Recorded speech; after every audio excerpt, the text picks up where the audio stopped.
एक बार शशि चंद्र गोस्वामी कुछ जमींदारी के काम से सिवड़ी में आती है। उनको पता चला कि सुंदर से गौर निताई यहाँ पर विराजमान है। उनके दर्शन के लिए वो वहाँ पर जाती हैं। जैसे ही जाती हैं, भगवान के लिए सुंदर खीर का भोग लगाती हैं।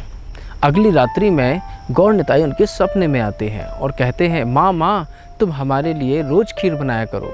जब तक ये सिवड़ी में रहीं, रोज़ खीर बनाती रहीं।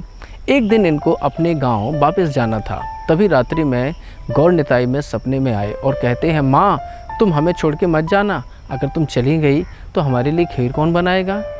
इधर ये बोलती हैं कि अरे मैं तो अमुक की पुत्र वधू हूँ, मैं कैसे यहाँ पर रह सकती हूँ। गौर निताई तो इनके पल्ले पकड़ को छेड़ने लगे। जब ये सो के उठी तो इन्होंने देखा कि इनका जो पल्लू है वो वास्तव में फटा है।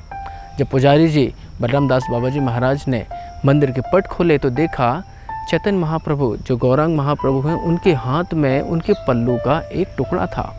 इनके भाग्य की सभी सिवड़ी वासी बड़ी सराहना करते हैं। अब ये तो आश्चर्य में पड़ गई कि मैं क्या करूं। इधर चैतन्य महाप्रभु का आदेश है कि तुम हमारी माँ हो, हमारी सेवा करो।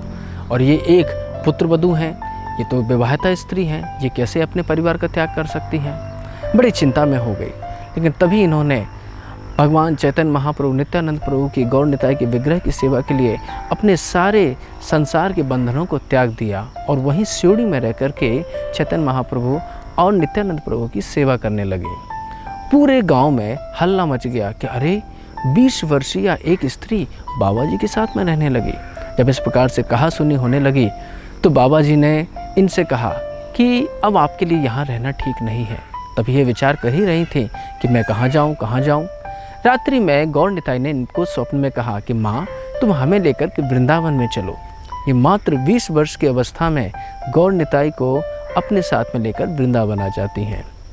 जैसे ही वृंदावन आती हैं तो कहाँ रहीं, कैसे रहीं, इसके बारे में हम आपको फिर बताएंगे।